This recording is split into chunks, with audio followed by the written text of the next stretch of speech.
आचल और आज हम लेके आए पंडित का चैलेंज टू मुसलमान। एंड द थिंग इज कि उसमें उसने 3 सवाल पूछे हैं कि भाई अगर ये 3 सवालों का जवाब दे दिया तो वो मुस्लिम बन जाएगा।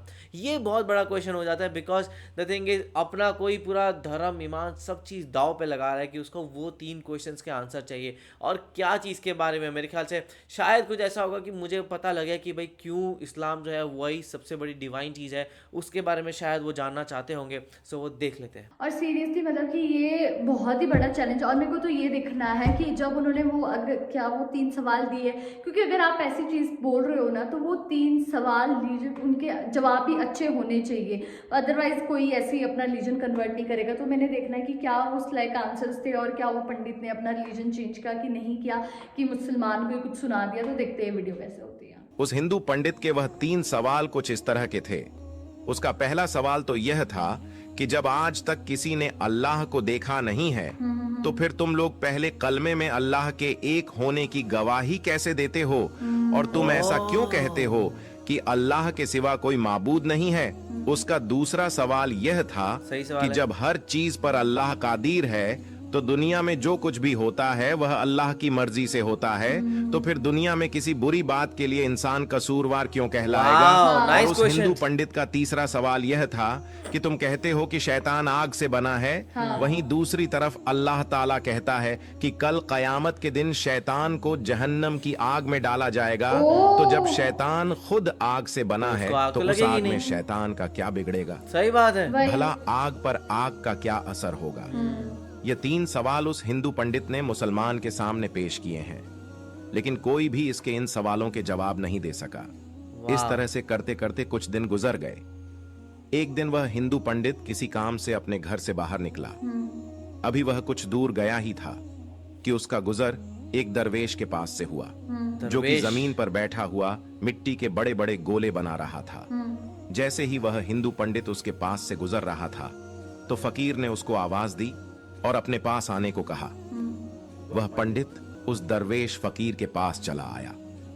दरवेश ने कहा कि हमने सुना है कि तुम्हारे कुछ सवाल हैं जिनका आज तक कोई भी जवाब नहीं दे पाया। इम्पॉसिबल। जरा मुझे भी तुम्हारे वह सवालात बताओ, शायद मैं उनका कुछ जवाब दे दूं। तो यह सुनकर वह हिंदू पंडित बड़े तकब्बुर के साथ मुस्कुराया और कहा कि जब मेरे सवालों के जवाब बड़े बड़े आलिम नहीं दे पाए तो तुम फकीर के पास क्या इल्म होगा।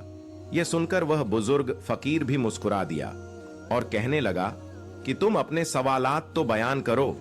तो अब एक एक करके उस हिंदू पंडित ने अपने सवालात दोहराने शुरू कर दिए। वह हिंदू पंडित कहने लगा, मेरा पहला सवाल तो यह है कि जब आज तक किसी ने अल्लाह को नहीं देखा तो फिर तुम लोग पहले कलमे में अल्लाह के एक होने की गवाही कैसे देते हो। फिर तुम यह भी कहते हो कि अल्लाह के सिवा कोई माबूद नहीं है। और मेरा दूसरा सवाल यह है कि जब हर चीज पर अल्लाह कादिर है और इस दुनिया में जो कुछ भी होता है वह अल्लाह की मर्जी से होता है, तो फिर किसी बुरी बात के लिए इंसान कसूरवार क्यों कहलाएगा।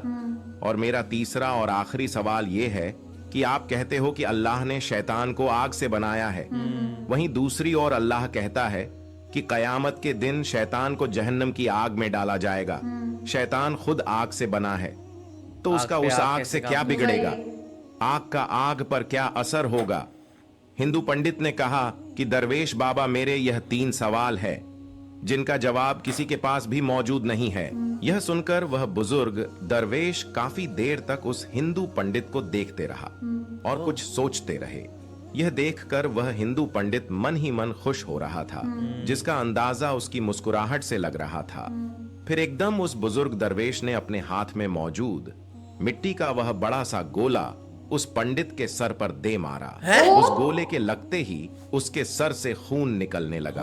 पंडित उठ खड़ा हुआ और कहने लगा, तुमने यह जुल्म मुझ पर क्यों किया है, तुमने मुझको क्यों मारा है। मैं इस ज्यादती की शिकायत शहर के काजी से जाकर करूंगा और आपको अदालत में पेश होना पड़ेगा।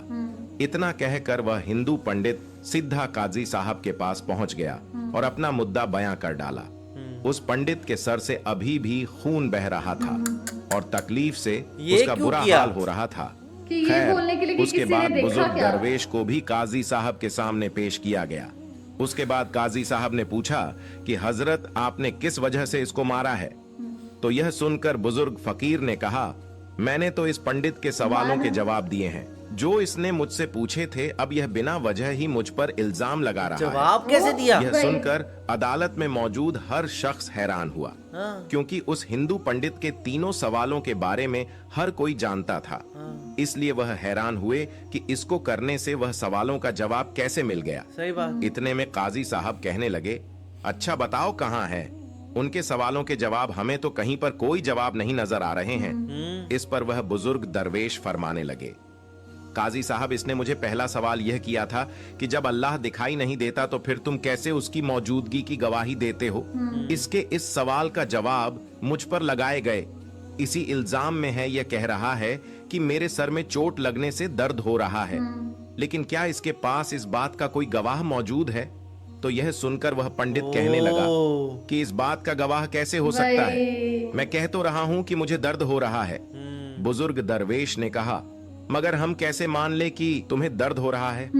यह सुनकर वह पंडित कहने लगा कि मुझे दर्द महसूस हो रहा है, इसलिए मैं कह रहा हूं कि मुझे दर्द हो रहा है।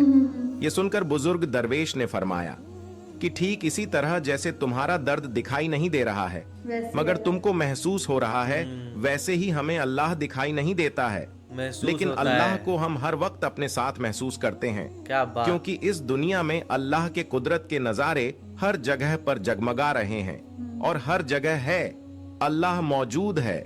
यह सुनकर वह हिंदू पंडित कहने लगा, चलो मान लिया बाकी कि दोनों मेरे questions- पहले सवाल का जवाब मुझको मिल गया। अब मुझे मेरे दूसरे सवाल का जवाब भी दे दीजिए। दूसरा सर फोड़ेगा। यह सुनकर वह बुजुर्ग बाबा बोले, एक और मारेंगे। तुम कहते हो कि जो भी करता है वह अल्लाह ही करता है, तो फिर किसी बुरे काम का कसूरवार कोई इंसान कैसे कहलाएगा? अब तुम्हारे इस सवाल का जवाब भी इसी इल्जाम में मौजूद है जो तुमने मुझ पर लगाए हैं। जब सब अल्लाह ने किया है फिर मेरे को क्यों तो फिर लगा इसमें रहे मेरा क्या कसूर है? वही। तुमने मुझ पर इल्जाम क्यों लगाया है? अब उसके स्मार्ट। दूसरे सवाल का जवाब भी उसके सामने था। यह सुनकर वह हिंदू पंडित कहने लगा, अच्छा चलो मान लिया कि मुझे मेरे दूसरे सवाल का जवाब भी मिल गया, लेकिन क्या आपके पास मेरे तीसरे सवाल का जवाब आग से मौजूद आग है? का क्या कहोगे? वह बुजुर्ग दरवेश कहने लगे, तुम्हारा तीसरा सवाल यह है कि शैतान आग से बना है और अल्लाह कहता है कि कयामत के दिन शैतान को आग में डाला जाएगा। हाँ। तो उस आग में शैतान का क्या बिगड़ेगा? आग का आग पर क्या असर होगा? सही बात है। अब तुम यह बताओ कि तुम किस चीज से बने हो? हिंदू पंडित कहने लगा, मैं मिट्टी से बना हूं। तो यह सुनकर बुजुर्ग मिट्टी को मिट्टी दरवेश लगी। पूछने लगा कि वह गोला जो मैंने तुम्हारे सर पर मारा था वह किस चीज से बना था? तो क्या पंडित बात कहने है। लगा, वही। वह भी मिट्टी Hats का off। बना हुआ क्या था। बात है यार। इस पर बुजुर्ग ने seriously। कहा, बिल्कुल ठीक जैसे तुम मिट्टी से बने हो, और वह गोला भी मिट्टी से बना था जिससे तुम्हारा सर फट गया है। अब अगर तुम यह कहते हो कि शैतान आग से बना है और कयामत के दिन जब उसको जहन्नम की आग में डाला जाएगा तो उस आग का शैतान पर क्या असर होगा? वही। तो इस तरह से तुम्हें भी मिट्टी के गोले से कुछ नहीं होना चाहिए था, वाह। लेकिन तुम्हारा तो क्या सर बात। जख्मी हो क्या गया। जबरदस्त बिल्कुल ऐसे ही solution कयामत निकाला। के दिन दोजख की आग शैतान को जलाकर राख कर देगी, शैतान को तड़पा कर रख देगी। वह हिंदू पंडित यह सुनकर बहुत ही हैरान हुआ, और यही नहीं बल्कि उस अदालत में मौजूद हर शख्स ये सुनकर बहुत हैरान था कि किस तरह एक बुजुर्ग दरवेश एक फकीर बाबा ने एक हिंदू पंडित को लाजवाब कर दिया। सही में। उसके बाद वह हिंदू पंडित वहीं अदालत में कलमा पढ़कर मुसलमान हो गया। प्यारे दोस्तों, बहुत ही खतरनाक 3 सवाल थे और पहले तो ऐसा लग रहा था कि भाई इन 3 सवालों का जवाब नहीं होगा, लेकिन जिस तरीके से उन्होंने वो उस चीज़ का आंसर दिया ना वो काबिल तारीफ है। वैसे देखा जाए तो वो रिस्की बहुत था क्योंकि उन्होंने वो जो फेंक के मारा था, अगर वो गुस्से वाला आदमी होता तो वहीं के वहीं पीट देता, लेकिन ये हुआ कि वो कंप्लेन करने गया और फिर उनका जो वो चाहते थे वही सब हुआ, तो उनका लक भी काम आया थोड़ा साथ में। लेकिन जो उन्होंने आंसर्स दिए ना वो एक्चुअली काबिल तारीफ थे कि भाई मिट्टी से मिट्टी हो, तुम भी मिट्टी के हो तो फिर तुम्हें मिट्टी क्यों लगनी चाहिए थी, पर लगी ना। और वो बाकी दोनों आंसर्स भी बहुत ही ज़्यादा कमाल के थे। एंड ये कहना पड़ेगा कि जब जो नॉलेजेबल पर्सन होता है ना वो एक ही चीज़ में बहुत सारे आंसर्स आपको दे सकता है। वही। और मतलब कि कैसे सिर्फ एक मार कर ही उसके सारे आंसर निकल गए कि मतलब जैसे तुम्हारे दर्द है वो दिख नहीं रहा है ना, महसूस हो रहा है ना, वैसे ही अल्लाह महसूस होता है हमें कि क्या प्रूफ है कि मैं नहीं मारा है तुम्हें, और क्या ही प्रूफ है कि अल्लाह है, ऐसे वाला। तो मतलब मैं ऐसे थी कि यार कितना स्मार्टली इसने आंसर दिया था। और मतलब कि उस पंडित ने भी वो फिर वो मान गया था उस चीज को, तो बहुत ही कमाल की और ये काफी इंटरेस्टिंग स्टोरी थी। वही आप लोगों को कैसी लगी आप कमेंट सेक्शन में जरूर बताएगा। तो इसे लाइक करते जाइए, कमेंट करते जाइए, शेयर करते जाइए और सब्सक्राइब करते जाइए। बाय। बाय।